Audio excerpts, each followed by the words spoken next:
Halo semuanya, gimana kabar kalian? Semoga baik-baik aja ya. Kali ini Kisam Drakor akan mereview drama yang mendapat sambutan sangat baik, yaitu Taxi Driver. Ini menceritakan sekelompok orang yang bekerja sama untuk membalas dendam pada para pelaku kejahatan yang tidak mendapat hukuman yang setimpal dengan perbuatan mereka dengan berkedok perusahaan taksi. Cerita di dalam Taxi Driver ini dikabarkan diambil dari kisah nyata ya guys. Sebelumnya kenalan dulu dengan tokoh utama,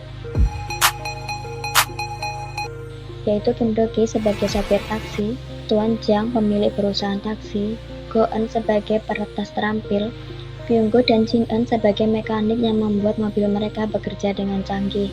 Cerita bermula dengan kasus Jo Do-chul. Dia dikelilingi para wartawan yang meminta keterangan kenapa hukumannya dikurangi padahal kejahatannya berat.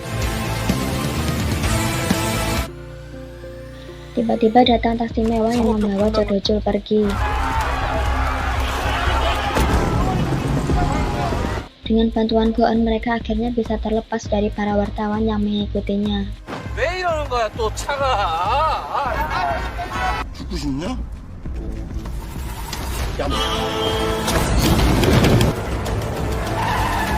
Taksi mewah memasuki terowongan dan bertukar barang dengan Tuan Jang. Tuan Jang menghadiri rapat untuk memperjuangkan ganti rugi pada korban pelecehan Jo Do-chul. Tuan Jang membutuhkan seseorang yang ulet. Scene berpindah di rumah sakit. Seorang pria baru sadar dari koma dan mengaku amnesia. Ternyata Jaksa Kang Hana tahu kalau dia berbohong. Jaksa Kang langsung menangkapnya. 평소 말한 거 아니니까 나한테 미안할 필요 없어요. Dia juga melibatkan diri pada kasus hilangnya Jo Do-chul. Ini adalah aktivitas di kantor taksi. Jaksa Kang datang menemui atasannya Tuan Cho. Dia ingin menawarkan diri untuk menangani kasus Jo Do-chul. Tapi Tuan Cho melarangnya. Kim Do-ki menjalani pekerjaannya sebagai sopir taksi. Di tengah jalan ada mobil yang menyetir sembarangan dan membahayakan bis yang berisi anak-anak. Kim Do-ki segera menginjak gas untuk menyalip mobil itu dan membuatnya berhenti.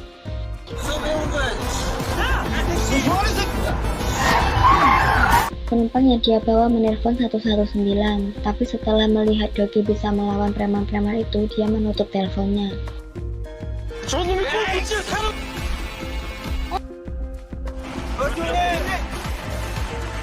Diperlihatkan seorang wanita bernama Maria diam-diam keluar dari rumah sakit.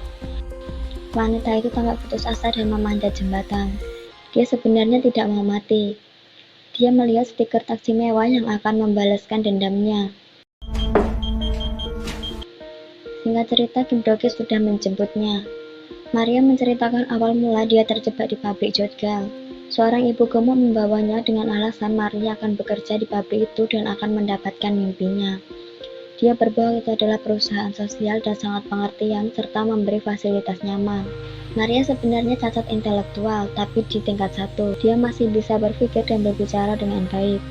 Maria memulai pekerjaannya dengan membersihkan ikan. Itu tidak sesuai dengan info yang dia dapat sebelumnya. Bos mereka datang dan memperlakukan Maria dengan kasar. Maria dihukum dan dimasukkan ke dalam ember besar di freezer. Bahkan mereka juga menambahkan es batu dan menutup ember itu. Keesokannya mereka melihat Maria sudah menurut dan mulai bekerja. Tetapi Maria tetap ingin kabur. Kim Do-ki menurunkan Maria di depan tempat game dan memberinya kertas petunjuk.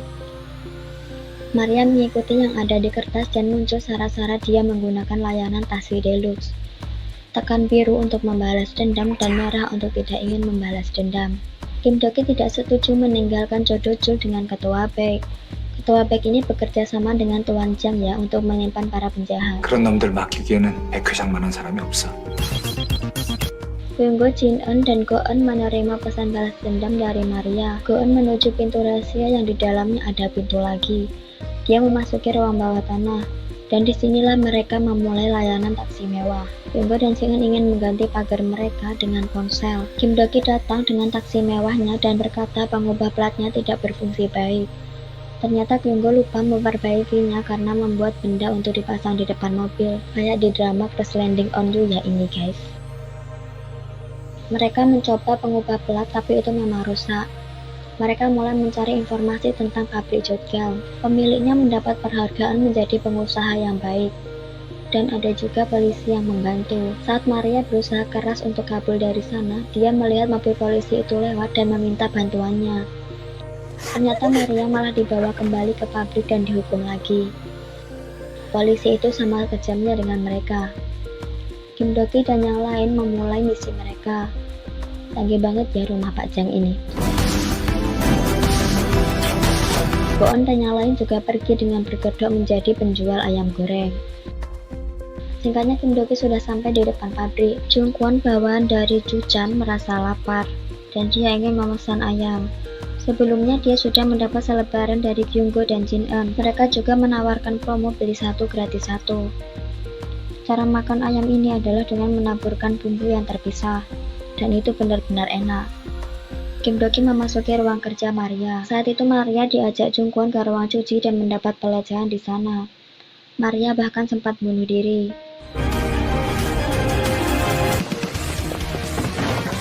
Para pemilik pabrik itu sudah terbius. Kim Do-ki segera melakukan peretasan. Dengan cepat Go-on bisa mendapat kode untuk membuka brankas, tapi ternyata tidak ada uang di sana. Kim Do-ki melihat ponsel Jung Kwon dan melihat foto-foto Maria yang menyedihkan.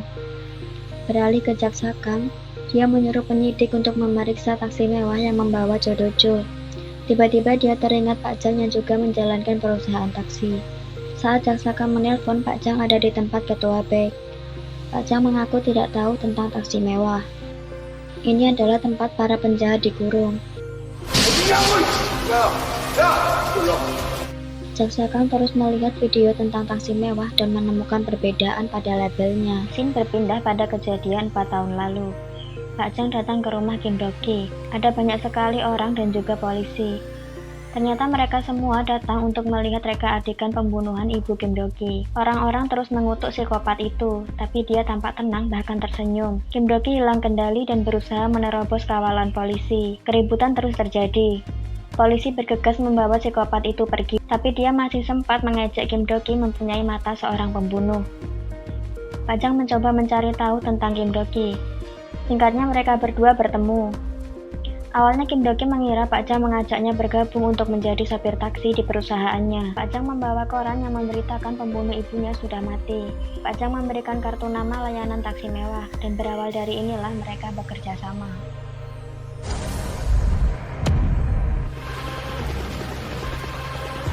Pak Jang membawa Do-ki ke rumahnya dan menunjukkan jalan rahasia. Mereka pergi ke ruang bawah tanah tempat mereka akan bekerja. Ada banyak peralatan, motor, dan mobil yang bernama taksi mewah. Pak Jang mengatakan orang yang tidak mengalaminya tidak akan mengerti. Apalagi polisi, jaksa, bahkan hakim tidak bisa dipercaya memberikan keadilan. Pak Jang sudah mempersiapkan semua ini sejak lama, karena orang tuanya juga dibunuh 20 tahun lalu. 나와 함께 복수하지 않겠나? Kim Do-ki memulai layanan balas dendamnya.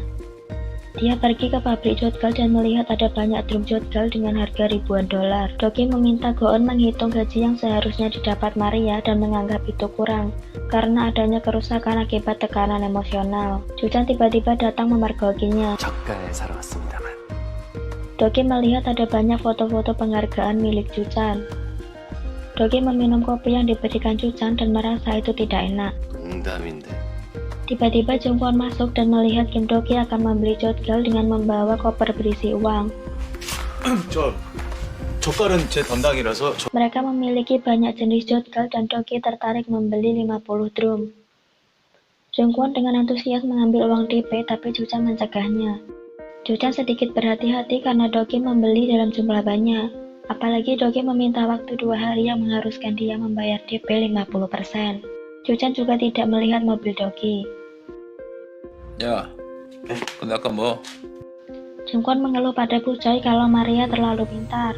Tapi Bu Choi menyangkal kalau dia tidak bisa mengaturnya. Begitu Ju-chan berbicara, Bu Choi menurutinya. Ternyata Maria berusaha menghubungi Bu Choi tapi diabaikan.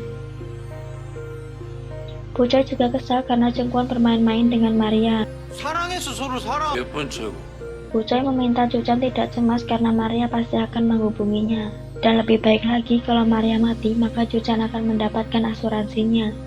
Go-on menemukan Maria berlangganan 10 paket asuransi yang dibayarkan dengan setengah gajinya. 보험 상담 한번 해주시죠. 안 바쁘시면. Juchan memeriksa kualitas Jokgal yang sudah penuh dengan belatung. Dia berniat mengirimkannya ke pangkalan militer dan sekolah. Mereka ternyata mengimpor Jokgal dari Cina dengan harga murah dan mengganti labelnya. Goon mengirimkan berapa uang yang akan mereka dapat dari itu dan benar-benar menguntungkan. Pak Chang datang ke kantor Bu Choi untuk berkonsultasi dan ternyata Bu Choi memiliki rekor terbaik. Cara bicaranya pun cukup untuk membuat orang lain percaya. Sebelumnya Maria juga sangat berterima kasih padanya dan Bu Choi pun nampak terharu dengan kado yang diberikan. Bu Choi terus meyakinkan kalau pabrik itu adalah tempat yang bagus. Singkat cerita, Pak Chang sudah mendapatkan penjelasan tanpa mendaftar asuransi. Pak Chang dengan sengaja melewati jalan berair dan airnya mengenai Bu Choi. Untuk meminta maaf, Pak Chang akan mendaftar asuransi dan menawarkan tumpangan. 아싸, 하나 덜 있네. Ternyata Kyunggo ada di sana dan menyetrum Bu Choi. Pak Chang melihat pakaian Bu Choi semua dari desainer dan tidak mungkin itu didapat dari gaji karena dia bekerja di asuransi. Bu Choi terus mengaku bukan orang jahat dan selalu memberikan kembali kepada masyarakat. Pak Chang membakar mobil yang baru saja dia pakai. Beralih ke Jungwon yang mengajak persediaan tanpa dia tahu ada Bu Choi di dalam. Beralih ke ketua bank, dia sedang bertemu dengan peminjam. Dia tidak peduli jika peminjamnya mati, dia akan terus menagih hutang itu pada keluarganya. Pak Chang datang untuk melihat penjahat yang sudah dia bawa pada ketua bank. 조만간 더 데려올 거야. Jungwon sudah menyelesaikan transaksi dan bersiap akan mengirim Jotgal, tapi di tengah jalan ada yang mencegatnya. Ternyata itu Doki yang menyamar sebagai perampok dan dengan mudah membuat Jungwon melayang. Keesokan harinya Jungwon mengalami cedera pada lehernya. Doki berlagak kecewa, tapi dia justru menambahkan pesanan 20 drum lagi, dan jika terlambat dia meminta denda 2 kali lipat. Ini adalah polisi yang bekerja sama dengan pabrik Jotgal. Ternyata dia juga penagih hutang. Dia mendapatkan lokasi Maria dan bergegas pergi. Juchan menanyakan kabar Maria. Polisi itu memberitahunya kalau dia sedang dalam perjalanan menangkap Maria dan meminta uang ekstra. Tanpa polisi itu tahu, Doki mengikutinya dan menyalip jauh di depan. Ternyata Doki memasang rangka besi di depan mobilnya. Doki bersiap-siap untuk menaikkan kecepatan dan menabrak mobil polisi itu dari belakang. Doki menabraknya lagi dan menguncinya. Dengan trik khusus, dia membalikkan mobil polisi itu dan membuatnya hancur. Tidak lupa Doki mengambil kamera black box-nya. Polisi dan jaksa datang ke TKP pembakaran mobil Tuan Jang. Jaksa Kang mengenali plat nomor di TKP itu sama dengan yang membawa Jo Do-jul. Labelnya pun sama. Sampai di kantor jaksa, atasan dari jaksa Kang memarahinya. Pak Chang kebetulan lewat melihatnya kemudian mengajaknya minum kopi. Jaksa Kang lagi-lagi menanyakan tentang taksi mewah. Pak Chang mengatakan hanya orang berpengalaman yang bisa mengendarai taksi mewah dan beberapa syarat yang sulit lainnya. 한마디로 타의 모범이 된다고 할 수 있죠. Goon mengajak Maria untuk makan dan dia melihat Maria bisa mengerjakan di Microsoft Word. Saat mereka mau pergi, Maria mengeluarkan obat yang harus dia minum sehari 1 kali agar tetap sehat. Goon melihatnya dan ternyata itu adalah pil KB. Dengan kesal dia memberitahukan ini pada Doki. Doki laki-laki mencegat Jotgal yang akan Jungkwon kirim. Tapi Jungkwon sudah bersiap dengan membawa beberapa orang. Dengan mudah Doki berhasil mengalahkan mereka. Dia juga terus memukuli Jungkwon. Sementara Juchan merasa sangat marah karena tidak bisa menghubungi siapapun. Doki sudah menangkap Jungkwon dan menakutinya dengan permainan baseball. Juchan menelpon dan berjanji akan menyiapkan Jolga itu besok tidak peduli apapun yang terjadi. Jungkwon mencoba berteriak tapi itu sia-sia. 내일까지 젓갈 준비해 주시고. Seperti rencana, Juchan merasa cemas akan mendapat Jotgal dari mana, tapi Goon sudah mempersiapkannya. Kyunggo dan Jinan mengirimkan Jotgal dengan sedikit mengejaknya. 너 뭐야? Begitu Juchan masuk, dia melihat ada orang yang mengaku pencuri Jotgal. Mereka pun berkelahi. Juchan lumayan bisa melawan juga ya. Topeng Doki terlepas dan membuat Juchan terkejut. Doki sangat marah karena Juchan sudah membodohi orang cacat. Doki masih terus memukul dan melemparnya keluar. Bahkan Juchan juga dimasukkan dalam drum. 넌 이미 썩을 대로 썩은 상태니까. Maria memasak sambil melihat foto-fotonya dengan anak-anak dari panti asuhan. Dia teringat saat anak-anak itu datang ke pabrik dan membawakannya hadiah ulang tahun. tapi cuaca malah merusaknya.